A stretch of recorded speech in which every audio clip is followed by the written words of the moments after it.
Hello, everyone. I am very pleased to welcome you to MedTech Summit 2024, presented by Fuzzy Inc.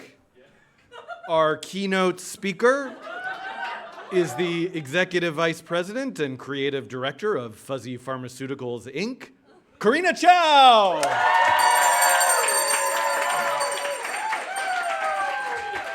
All right, thank you. Thank you for that intro, Dan. I'm proud to be here. This is my third time at the MedTech Summit representing Fuzzy Pharmaceuticals, and I am delighted to be your keynote speaker this time. So, fellow futurists, we stand on the precipice of a new era. We will not just change the market, we will change the very way we approach and provide mental health assistance. And we have some very exciting new product to show you from Fuzzy Pharmaceuticals. But before we get there, let's talk a little bit about the state of the world, shall we? All right, so first, we are in an era of declining mental health. The majority of Americans have struggled with mental health in the last 12 months. 51% of people have said that they struggle with stress, 49% with anxiety, over 30% with depression in the last 12 months, not in their lives, the last 12 months. And then speaking of depression, there's rising trends of depression, according to this Gallup poll. It also includes 15% of teenagers have already experienced a depressive episode in their life. The demand for mental health treatment continues to increase. I can't read that part, but okay. Sorry. The demand continues to increase for more mental health assistance, and the demand is so high that patients are suffering and cannot find therapists. There's just no appointments available. And here's some sobering statistics as well. These are unfortunate trends, but at least Americans are finally starting to get the medical help that they need. Now, though it's sad for our fellow people, we here at Fuzzy Pharmaceuticals, we make the most bank from these types of statistics. So, with the depression and the mental health epidemic, we have a loneliness epidemic. It ties right into it. So similarly, with depression going up, we're seeing social isolation go up, and we're seeing connectedness and companionship go down. The loneliness epidemic, nearly 1 in 4 adults feel lonely, and it's apparently killing us, so we need to do something about this. Loneliness has a huge effect on our health. Actually, you're 3 times more likely to develop dementia if you consider yourself lonely, and 27% more likely to increase the risk for premature death if you are lonely in your old age. Also, nearly twice as many adolescents in 2018 versus 2012 had elevated levels of school loneliness.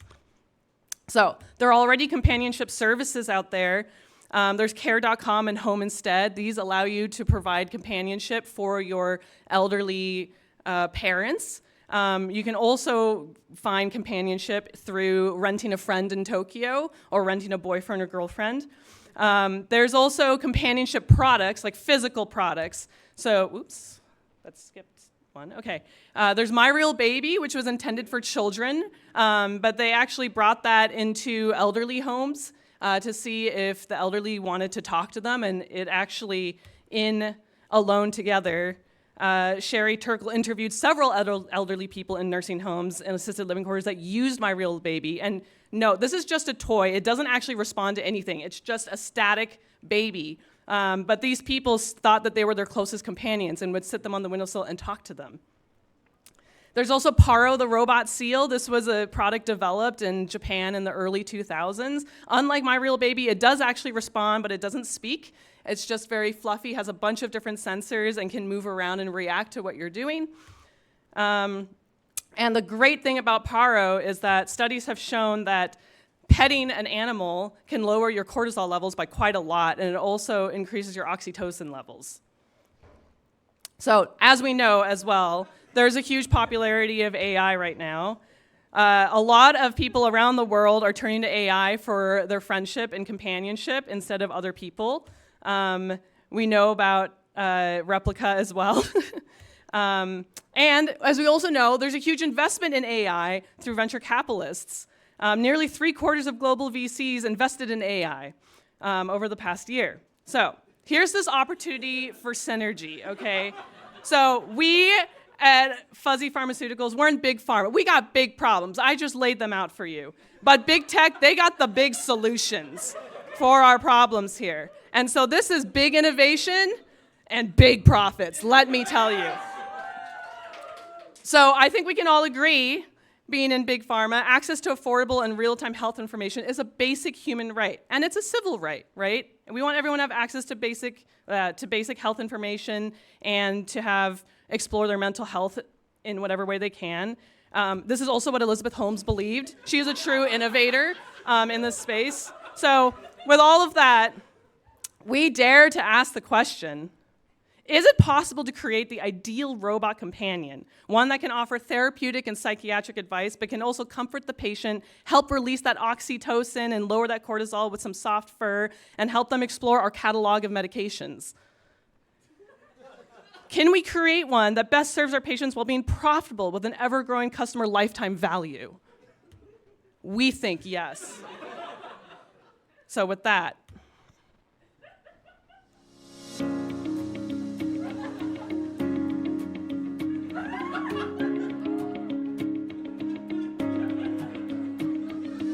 Hi, Dr. Snuggles here. What's your name?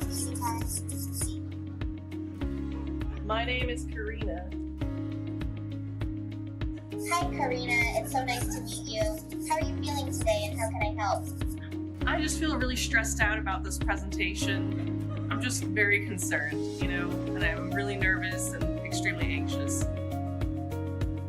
Oh no, that sounds so stressy-wessy. Dr. Snuggles thinks you might have presentation panic disorder. Take some Xanax for those nerves, honey bunny.